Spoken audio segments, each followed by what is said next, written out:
I now recognize Dr. McCormack from Georgia for 5 minutes. Thank you, Mr. Chairman.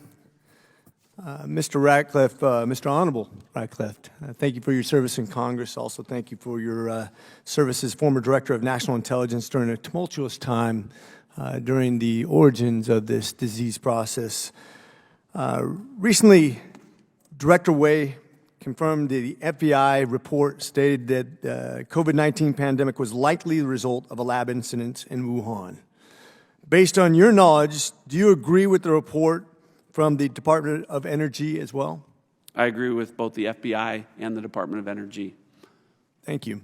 In your testimony, you stated, and I quote, "Our intelligence has led to a demonstrable shift whereby a few of the intelligence community's 18 agencies are now publicly assessing that the COVID-19 virus originated from a lab leak in Wuhan. And as this shift continues, the day will come when every single agency in the intelligence community will make the same assessment," end quote. Do you think there is another federal agency close to falling on the side of the Wuhan lab leak theory in the near future, and if so, which one?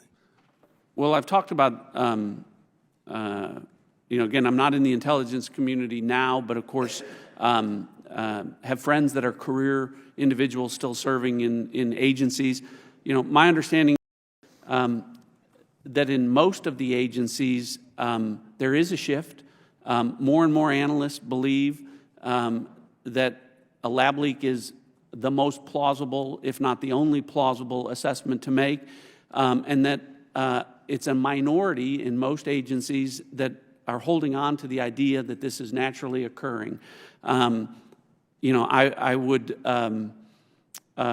hope, as I talked about, the fact that the CIA would make an assessment at some confidence level, and based upon my personal knowledge of conversations about analysts within that agency, I believe that a great majority of those analysts do support the Department of Energy and the FBI analysis, and it is a minority opinion that is currently holding back the CIA from making that assessment that a lab leak is the most plausible.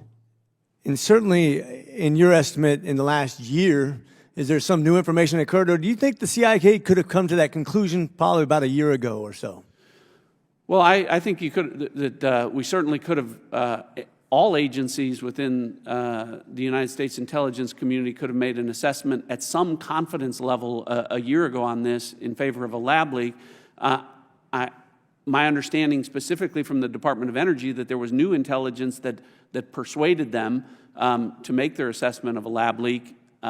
So new intelligence is always being gained, but again, from my standpoint, the more time that passes, the further we get without anything tying COVID-19 to nature. So I talked about no environmental source, no intermediate host, no reservoir species, none of that. It makes it less and less likely that this was a natural origin. I think as a physician of emergency medicine and as a scientist, I think I thoroughly agree with that assessment. And in fact, I think it could have been reached a long time ago, in my opinion. I think the fact that we're even having this conversation is absurd.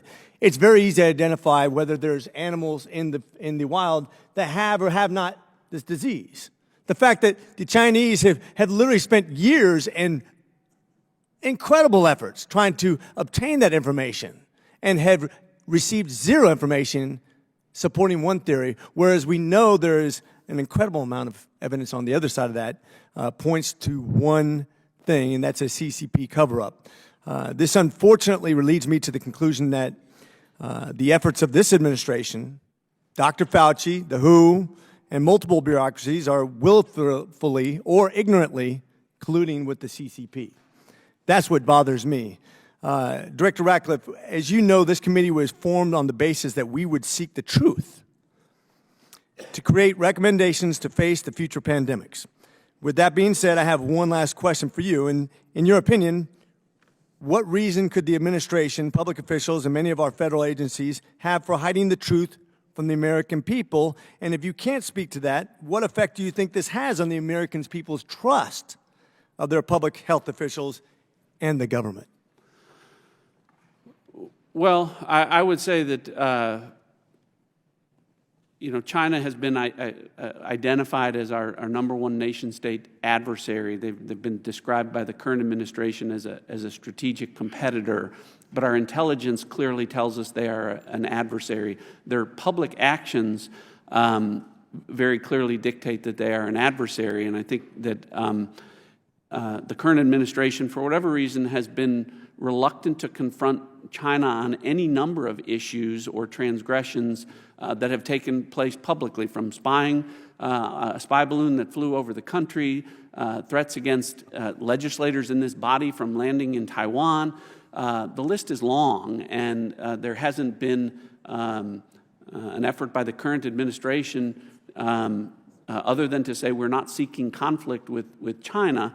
And I think that that has continued with respect to this issue into COVID origins. I agree with you. I don't think we can learn from this if we're not being honest. We can't prepare for the next pandemic if we're not being honest.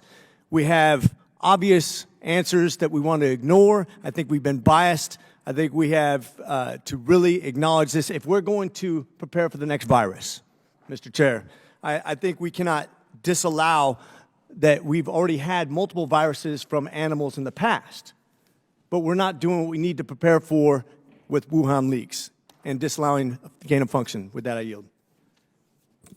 I now recognize Mr. Moskowitz from Florida for 5 minutes of questions. Mr. Chairman, thank you. The American people deserve to know the origins of the COVID-19 virus. I happen to believe, based on the evidence that is available, that